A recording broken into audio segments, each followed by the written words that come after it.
Hello बच्चों, स्वागत है आप सभी का।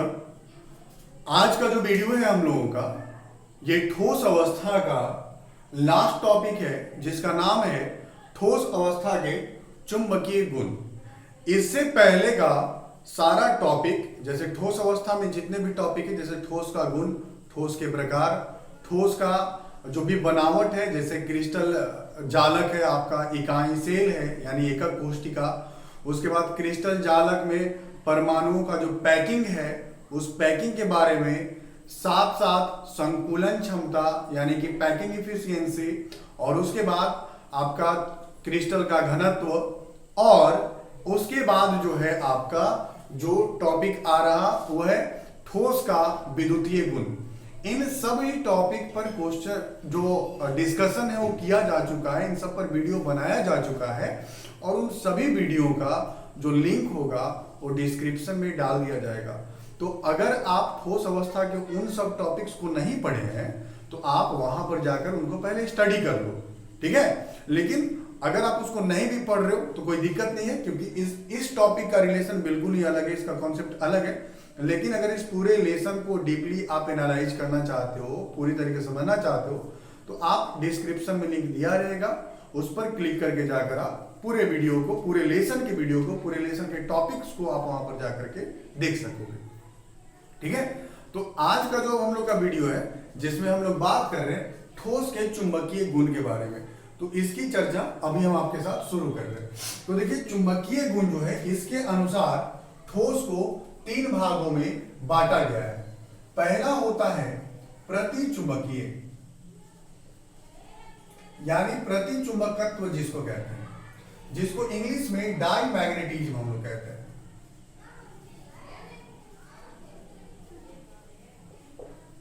यह पहला प्रकार है। प्रतिचुंबकीय पदार्थ या फिर प्रतिचुंबकत्व जो गुण है, और इसको इंग्लिश में हम लोग कहते हैं डाईमैग्नेटिज्म। तो ये है क्या, ठीक है, ये डाईमैग्नेटिज्म है क्या? तो यहां पर हम इसको परिभाषित कर रहे हैं, देखिएगा। इसका परिभाषा ये होगा कि ठोस का वह गुण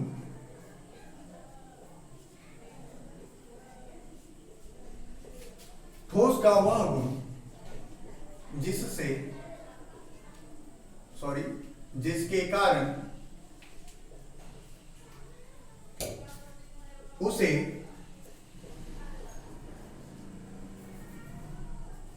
चुंबकीय क्षेत्र से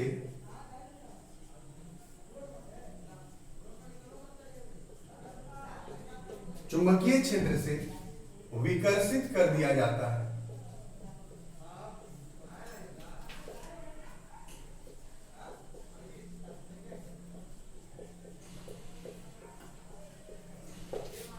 ठीक है, यानी कि चुंबकीय, ये जो प्रतिचुंबकीय गुण है, ये वह गुण है जो कि क्या है कि किसी ठोस को जब वो किसी चुंबक की तरफ, किसी चुंबकीय क्षेत्र में वो आकर्षित होगा, वो आकर्षित नहीं होने देगा, बल्कि वो ठोस को क्या कर देगा, विकर्षित कर देगा, ठीक है। तो ये आपका क्या है कि प्रतिचुंबकीय गुण कहलाता है। क्लियर है? ये प्रतिचुंबकीय, जैसे ये आपका मान लीजिए ये आपका चुंबक हो, तो चुंबक का अपना एक क्षेत्र हो जाता है। आप लोग जानते ही होंगे कि चुंबक लीजिएगा और दूर तक कांटी लाते हैं, एक कील लाते हैं अगर लोहे का, उसको नजदीक लाएगा तो चुंबक अपनी ओर आकर्षित कर लेता है। लेकिन जब कोई ठोस प्रतिचुंबकीय हो और उसको अगर आप इस चुंबक के नजदीक ला रहे होंगे, तो चुंबक उसको क्या करेगा, उसको अपनी ओर आकर्षित न करके बल्कि उसको विपरीत दिशा में धकेल देगा, यानी अपने से उसको दूर कर देगा। तो ये जो गुण है, इसी गुण को हम लोग कह रहे हैं यहां पर प्रतिचुंबकत्व, और इस तरह के पदार्थ को हम लोग कहते हैं प्रतिचुंबकीय पदार्थ या प्रतिचुंबकीय ठोस कह रहे हैं। क्लियर होगी कहानी? अब इसके बाद की बात करें तो कोई भी पदार्थ प्रतिचुंबकीय होता क्यों, इसकी कहानी कर ली। तो आइए इसके अब कॉन्सेप्ट में चलते हैं कि आखिर प्रतिचुंबकीय है क्यों। तो देखिए, किसी भी ठोस में, अब देखो ये प्रतिचुंबकत्व जो गुण निर्भर करता है, और ये जो चुंबकीय गुण जो निर्भर करता है, ये निर्भर करता है किसी ठोस में उपस्थित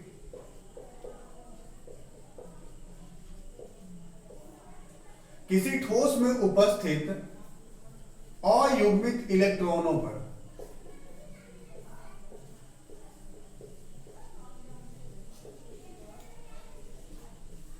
किसी ठोस में उपस्थित अयुग्मित इलेक्ट्रॉनों की संख्या पर जो है आपका क्या होता है कि ये चुंबकीय गुण निर्भर करता है। ओके, अब देखो ये आखिर अयुग्मित इलेक्ट्रॉन का मतलब क्या है।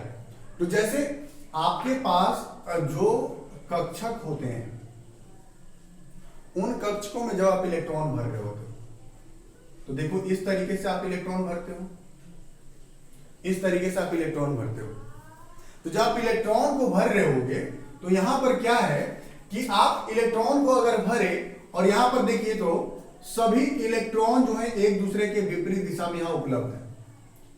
एक अगर घड़ी की दिशा, घड़ी की सुई की दिशा में है तो एक जो है उसके विपरीत में है। तो एक अगर इस तरफ से घूम रहा है तो चूंकि इलेक्ट्रॉन है और इलेक्ट्रॉन जब घूम रहा होता है तो इलेक्ट्रॉन एक आपका आवेशित कण होता है, और जब भी कोई आवेशित कण घूमता है तो वो ऊर्जा का क्या करता है, वहां से निकालता है अपने अंदर से। तो वो इलेक्ट्रॉन ऊर्जा निकाल रहा होगा और जितना दूर में उसका ऊर्जा फैलेगा वो क्षेत्र अपना उतना ही दूर तक बना पाएगा। लेकिन अगर हम इस कहानी में देखें तो एक इलेक्ट्रॉन अगर इस तरफ से घूम रहा है तो दूसरा इलेक्ट्रॉन जस्ट इसके विपरीत दिशा में घूम रहा है। तो ये इलेक्ट्रॉन अपना जितना क्षेत्र बनाया होगा घूम करके, ये इधर से घूमने वाला इलेक्ट्रॉन उसके पूरे क्षेत्र को क्या कर दिया होगा, कैंसिल कर दिया होगा। और इस तरीके से जो युग्मित इलेक्ट्रॉन होते हैं, जो जोड़े के रूप में होते हैं एक कक्षक में, वो एक दूसरे के प्रभाव को, एक दूसरे के क्षेत्र को खत्म कर देते हैं और इस प्रकार से उनके अंदर प्रतिचुंबकत्व आ जाता है। लेकिन अगर किसी भी पदार्थ के अंदर में, किसी ठोस के अंदर में अगर अयुग्मित इलेक्ट्रॉन आ जाए, जैसे मान लीजिए यहां पर इस कक्षक में सिर्फ एक इलेक्ट्रॉन हो, तो इस अवस्था में यहां पर क्या होगा, तो इस अवस्था में यहां पर कहानी ये होगा कि ये वाला इलेक्ट्रॉन जो होगा वो क्या हो जाएगा, वो सिर्फ एक दिशा में घूम रहा होगा। अब एक दिशा में जब वो घूमेगा तो अपना एक निश्चित क्षेत्र तैयार कर लेगा और इस कारण से क्या हो जाएगा, चुंबकीय हो जाएगा।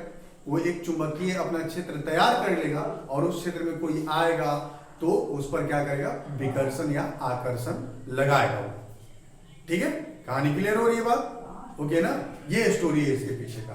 तो ये जो है इसको हम लोग कहते हैं यहां पर, ये अयुग्मित इलेक्ट्रॉनों की संख्या पर निर्भर कर रहा है। ठीक है, अब देखो यहां पर कि प्रतिचुंबकीय जो होंगे पदार्थ, यानी प्रतिचुंबकत्व जो गुण जिन पदार्थों में होगा उनमें अयुग्मित इलेक्ट्रॉनों की संख्या हमेशा क्या होगी, शून्य होगी। इस बात को दिमाग में रखिए कि यहां पर इस प्रकार के ठोस में अयुग्मित इलेक्ट्रॉनों की संख्या क्या हो जाएगी, शून्य हो जाएगी। क्लियर है? अब दूसरा हम लेते हैं, ये पहला प्रकार हो गया। अब ये दूसरा प्रकार की हम बात करें। ठीक है, ये दूसरे प्रकार की बात करते हैं। तो दूसरा प्रकार हम लोग का है अनुचुंबकत्व। अनुचुंबकत्व क्या होगा, इसको इंग्लिश में बोलते हैं पैरामैग्नेटिज्म।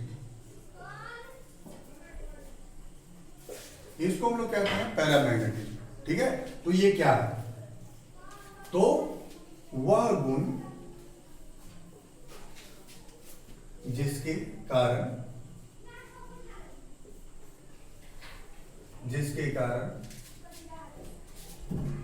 ठोस चुंबकीय क्षेत्र में आकर्षित होते हैं।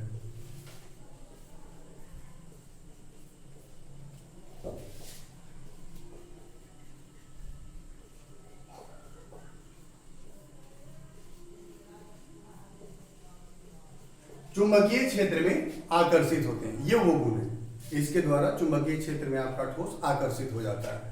तो अब जो है ये इसके अंदर अयुग्मित इलेक्ट्रॉनों की संख्या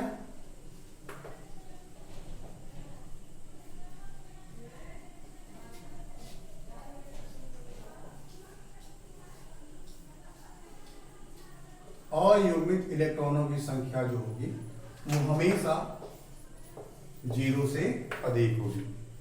यानी वहां पर अयुग्मित इलेक्ट्रॉन संख्या 1 होगा, 2 होगा, 3 होगा, 4 होगा, और अयुग्मित इलेक्ट्रॉनों की संख्या जितनी अधिक होती जाएगी, जितना अयुग्मित इलेक्ट्रॉनों की संख्या बढ़ेगा उसके अंदर उतना ही प्रबलता के साथ वो चुंबकीय क्षेत्र में आकर्षित होगा। क्लियर है? जिसके अंदर जितना ज्यादा इलेक्ट्रॉन, अयुग्मित इलेक्ट्रॉन उपलब्ध होगा, वो उतना ही अधिक प्रबलता के साथ चुंबकीय क्षेत्र में आकर्षित होगा। इस बात को याद रखना है, ठीक है? यानी कि अयुग्मित इलेक्ट्रॉनों के साथ, अयुग्मित इलेक्ट्रॉनों की संख्या के बढ़ने के साथ साथ क्या होगा कि उनका चुंबक की तरफ आकर्षित होने का क्षमता भी बढ़ेगा। ठीक है? अब आता है आपका तीसरा प्रकार। तो तीसरा प्रकार होता है फेरो चुंबकत्व। फेरो चुंबकत्व,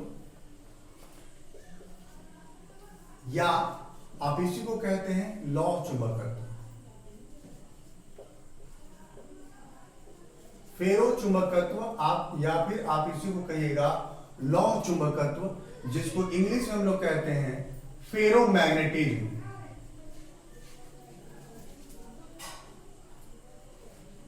इंग्लिश में हम लोग इसको कहते हैं फेरोमैग्नेटिज्म। ठीक है? तो ये फेरोमैग्नेटिज्म क्या है, आइए समझते हैं। अब देखो, ये फेरोमैग्नेटिज्म जो है वो अणुचुंबकत्व, ये जो लौह चुंबकत्व है वो अणुचुंबकत्व का ही प्रबल रूप है, मजबूत रूप है। ठीक है?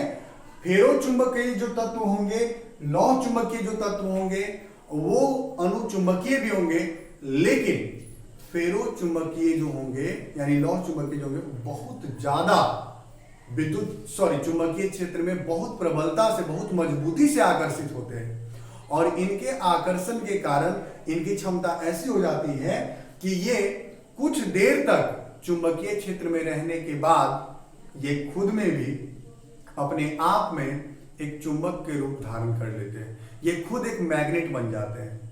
ठीक है? जिस पदार्थ के अंदर में लौह चुंबकत्व पाया जाएगा, वो पदार्थ कुछ देर तक चुंबकीय क्षेत्र में रहने पर वो खुद एक चुंबक की तरह कार्य करना शुरू कर देता है। और ये लौह चुंबकत्व किसके अंदर आएगा? तो जिसके अंदर अयुग्मित इलेक्ट्रॉनों की संख्या अधिक होगी। ठीक है? तो वह गुण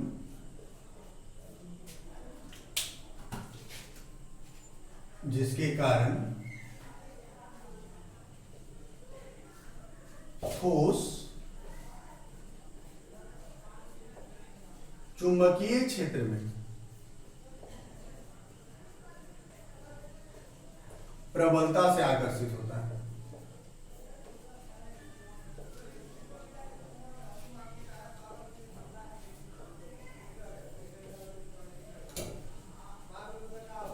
प्रबलता से आकर्षित होता है। क्लियर है? अब इसके अंदर में आपका अयुग्मित इलेक्ट्रॉनों की संख्या अधिक हो सकती है, बहुत अधिक हो सकती है। जैसे उदाहरण के लिए अगर हम ले लें, हम आयरन ले लें, यहाँ पे आयरन का परमाणु संख्या 26 होता है। क्या लिखेंगे इसका?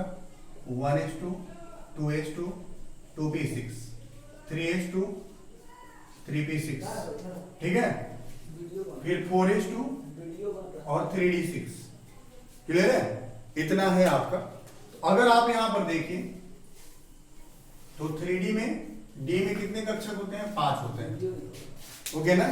D में 5 कक्षक हैं, तो इलेक्ट्रॉन यहां पे भरे 1 2 3 4 5 6। अब यहां देखो अयुग्मित इलेक्ट्रॉन कितने हैं? तो अयुग्मित इलेक्ट्रॉन यहां पर 4 है। ठीक है? अयुग्मित इलेक्ट्रॉनों की संख्या यहां पर कितनी है? 4 है। तो ये प्रबल है, बहुत ज्यादा आकर्षित होगा चुंबकीय क्षेत्र में। क्लियर होगी बात? ये बहुत अधिक आकर्षित होगा चुंबकीय क्षेत्र में। ये आपका हो गया लौह चुंबकत्व। कहानी क्लियर हो गई? अब आगे जो है वो फेरो चुंबकत्व यानी लौह चुंबकत्व का ही 2 भाग और हम लोगों को पढ़ना होता है। एनसीईआरटी में इसको अलग अलग कर दिया गया है, लेकिन बाकी अगर आप किसी रेफरेंस बुक में देखिएगा तो उन सब बुक्स में इनको एक ही साथ रख दिया गया है, यानी उनको आप लौह चुंबकत्व का टाइप ही समझ सकते हैं। लेकिन एनसीईआरटी में हमको इसको अलग अलग कर दिया गया है, तो उसकी भी हम बात कर लेते हैं। अब देखिए, अगला जो 2 टाइप है उसकी बात कर लेते हैं।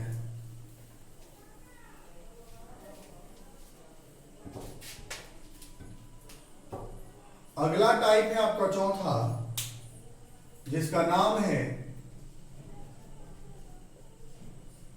फेरी चुंबकत्व।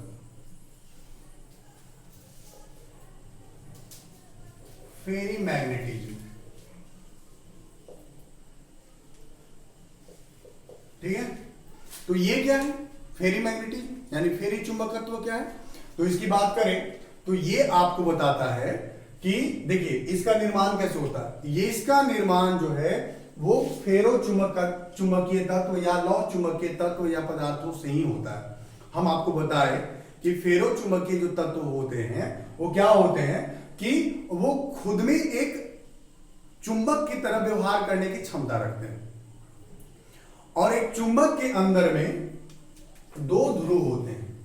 एक चुंबक के दो ध्रुव होते हैं, ओके, उत्तरी ध्रुव और दक्षिणी ध्रुव, ओके ना, उत्तरी ध्रुव और दक्षिणी ध्रुव। तो यही लौह चुंबकीय जो पदार्थ होंगे, जो ठोस होंगे, उनका छोटा छोटा टुकड़ा लिया जाएगा और उन छोटे छोटे टुकड़ों को यानी लौह चुंबकीय पदार्थ के छोटे छोटे टुकड़ों को एक नाम दिया जाता है जिसको हम लोग कहते हैं डोमेन। इसको कहा जाता है यहां पर डोमेन। तो फेरो चुंबकीय तत्व के छोटे छोटे भाग लिए गए जिनको कह रहे हैं डोमेन, और चूंकि फेरो चुंबकीय तत्व जो है ये खुद में चुंबक की तरह व्यवहार कर रहे हैं तो उनके अंदर नॉर्थ पोल साउथ पोल यानी उत्तरी ध्रुव और दक्षिणी ध्रुव है। तो फेरी चुंबकीय तत्व यानी फेरी चुंबकत्व जो है वो कैसे बनता है? तो यहां पर इन डोमेन को अव्यवस्थित तरीके से सजा दिया जाता है, अव्यवस्थित तरीके से सजा दिया जाता है।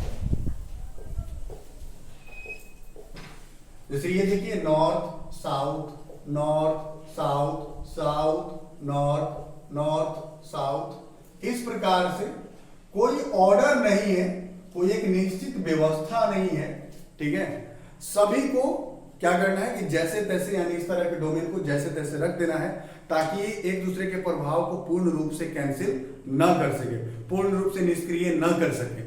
ठीक है, और इस तरीके से आप जब रख देते हैं तो इससे जो आपका नए प्रकार का पदार्थ बनता है उसी को हम लोग कहते हैं फेरी चुंबकीय पदार्थ, या फिर इस तरह का पदार्थ बनता है जिसमें गुण जो पाया जाएगा उसी गुण को आप क्या कह रहे हैं? फेरी चुंबकत्व गुण। ठीक है, तो इसका परिभाषा क्या लिखिएगा? तो लिखिएगा कि वह ठोस जिनका निर्माण फेरो या लौह चुंबकीय पदार्थ के छोटे छोटे डोमेन को अव्यवस्थित तरीके से रखने या सजाने पर जो निर्मित होता है उसी को आप फेरी चुंबकीय तत्व या उस गुण को आप फेरी चुंबकत्व कहते हैं। ये कहानी होगी।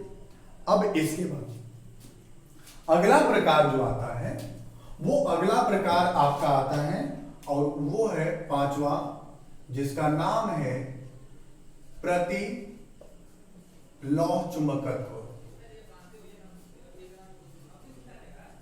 प्रति लौह चुंबकत्व, एंटी फेरोमैग्नेटिज्म।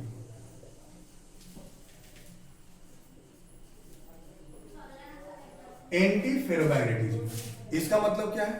तो इसका मतलब ये हो कि देखिए यहां पर लौह चुंबकीय पदार्थ को ही, ठीक है, लौह चुंबकीय पदार्थ का जो डोमेन था उस डोमेन को व्यवस्थित इस प्रकार से करना है कि पहला डोमेन का नॉर्थ साउथ तो दूसरा डोमेन का साउथ नॉर्थ, यानी सभी डोमेन को एक दूसरे से विपरीत तरीके से बराबर संख्या में सजाना है ताकि वो सभी एक दूसरे के प्रभाव को पूर्ण रूप से निष्क्रिय कर सके, और इस प्रकार से उनका कुल चुंबकत्व जो होगा वो शून्य हो जाएगा। क्योंकि सभी डोमेन को जब एक दूसरे के विपरीत रख दीजिएगा तो सभी एक दूसरे के प्रभाव को खत्म कर देंगे। एक का नॉर्थ दूसरे का साउथ को, एक दूसरे के नॉर्थ साउथ इस तरीके से सभी एक दूसरे को कैंसिल कर देंगे, और जब प्रभाव कैंसिल हो जाएगा तो ओवरऑल जो उसके अंदर चुंबकत्व बचेगा वो शून्य हो जाएगा, क्योंकि सभी डोमेन एक दूसरे के प्रभाव को खत्म कर देते हैं। अब देखिए इनको कैसे हम लोग निर्मित करते हैं, तो यहां आपको बता देते हैं। ये आपका डोमेन है,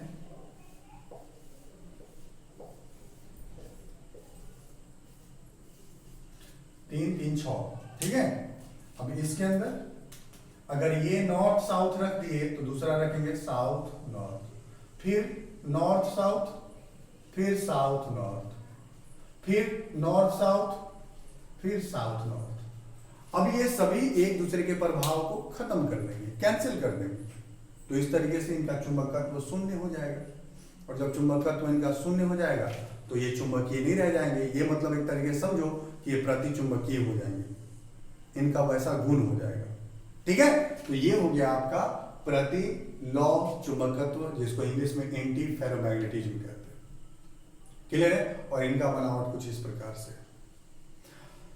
तो ये रहा आपका जो ठोस अवस्था का लास्ट टॉपिक है, जिसका नाम क्या था? तो ठोस के चुंबकीय गुण। इसमें 5 प्रकार गुण का डिस्कशन किए हैं, 5 गुणों का डिस्कशन किए हैं, और सभी को आपको समझा दिया गया है। अगर आपको कोई डाउट हो, इसमें कोई भी समस्या लगे, तो आप उसको कमेंट में जरूर लिख दीजिएगा, उस पर रिस्पॉन्स किया जाएगा आपको। ठीक है, और मिलते हैं फिर हम नेक्स्ट वीडियो में नेक्स्ट लेसन को लेकर के। ओके, तब तक के लिए स्वस्थ रहिए। Thank you.